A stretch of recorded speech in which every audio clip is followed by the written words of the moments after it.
नीतीश सबके हैं, लेकिन क्या बिहार के भूमियारों ने नीतीश कुमार को चुनावी दंगल में अकेला छोड़ दिया है? नीतीश के सबसे भरोसेमंद में से एक और जेडीयू के सीनियर नेता अशोक चौधरी ने हाल ही में जहानाबाद में भूमियार जाति को लेकर एक बहुत बड़ी टिप्पणी कर दी। अशोक चौधरी ने जेडीयू कार्यकर्ताओं को संबोधित करते हुए कहा कि वे भूमियारों को बहुत अच्छे से जानते हैं। जब लोकसभा चुनाव हुआ तो इस जाति के लोग नीतीश का साथ छोड़कर भाग गए। जनता दल में रहते हुए जो लोग पार्टी का साथ नहीं दिए चुनाव में, उनके बारे में हमने कहा।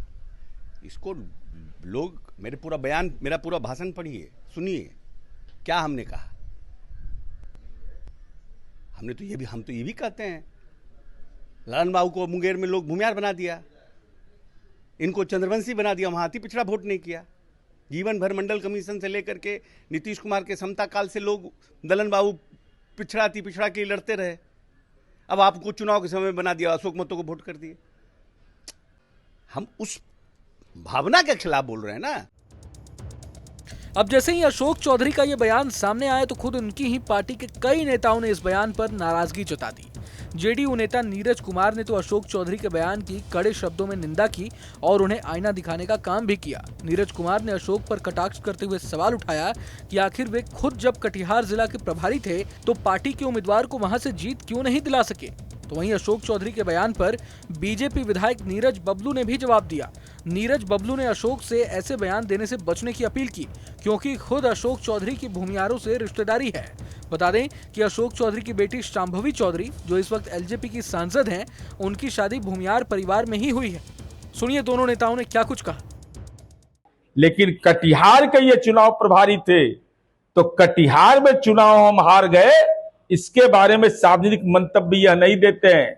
इसलिए पार्टी इनके बयान को खारिज करती है और जनता दलियों का हर कार्यकर्ता, समाज के हर तबके का हमारा कार्यकर्ता इनके बयान से बिल्कुल असहमत है।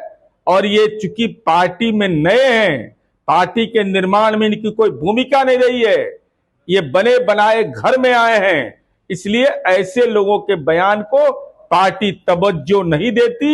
हम तो पार्टी के प्रवक्ता हैं।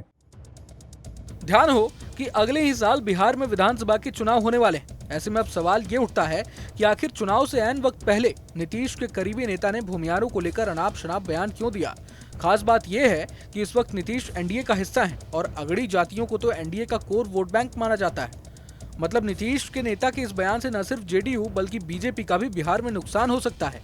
तो फिर इसके पीछे की कहानी समझना जरूरी है कि आखिर अशोक चौधरी की समस्या क्या है। जानकारों का तो मानना है कि अशोक चौधरी अब खुद को जेडीयू में साइडलाइन महसूस करने लगे हैं। ऐसा इसलिए क्योंकि सीएम नीतीश कुमार के करीबी होते हुए भी उन्हें उतनी प्राथमिकता नहीं मिली जितना जेडीयू के अगड़ी जाति के नेताओं को मिल रही है। इसका उदाहरण भी आपके सामने है। जब केंद्र में जेडीयू कोटे से मंत्री बनाने की बात आई तो नीतीश कुमार ने भूमियार जाति के कद्दावर नेता ललन सिंह का नाम आगे कर दिया। बिहार कैबिनेट में भी भूमियार जाति के विजय चौधरी को अशोक चौधरी के मुकाबले ज्यादा प्राथमिकता दी गई। हाल ही में नीतीश कुमार को भूमियार समाज से आने वाले बाहुबली नेता अनंत सिंह के भी करीब होते देखा गया है। यही नहीं, जब नीतीश के सामने उत्तराधिकारी चुनने की बात आई थी तो भी उन्होंने अशोक चौधरी के बजाय पूर्व आईएएस अफसर मनीष वर्मा को चुना। हालांकि मनीष वर्मा भूमियार जाति से तो नहीं आते हैं, लेकिन वे नीतीश के गृह जिले नालंदा के रहने वाले हैं और कुर्मी जाति से आते हैं। हो सकता है इन सभी वजहों के चलते अशोक चौधरी खुद को किनारा होता देख रहे हों और अब उनका दर्द भूमियार जाति पर गुस्सा के जरिए बाहर निकल कर आया है। अशोक चौधरी के बयान के पीछे एक और कथनी है। माना जा रहा है कि अशोक चौधरी कहीं ना कहीं कांग्रेस में घर वापसी का रास्ता तैयार कर रहे हैं। बता दें कि इससे पहले अशोक चौधरी कांग्रेस में ही थे। 2018 में उन्होंने जेडीयू ज्वाइन किया था। अशोक चौधरी बिहार कांग्रेस के अध्यक्ष भी रह चुके हैं। जानकारों का मानना है कि अब कांग्रेस की नजर आगामी बिहार चुनाव पर है। बिहार में कांग्रेस अपनी जमीन तलाशने में जुटी हुई है। ऐसे में उसे एक कद्दावर नेता की जरूरत है जो पार्टी को बिहार में लीड कर सके। चूंकि अशोक चौधरी दलित समुदाय से आते हैं, ऐसे में कांग्रेस को उनकी घर वापसी से दलित वोट बैंक को साधने में काफी मदद मिल सकती है। अशोक चौधरी के शुभचिंतकों ने उनके बयान के पीछे कुछ और ही वजह बताई है। कहा जा रहा है कि अशोक चौधरी का निशाना जहानाबाद से आने वाले पूर्व मंत्री जगदीश शर्मा पर था।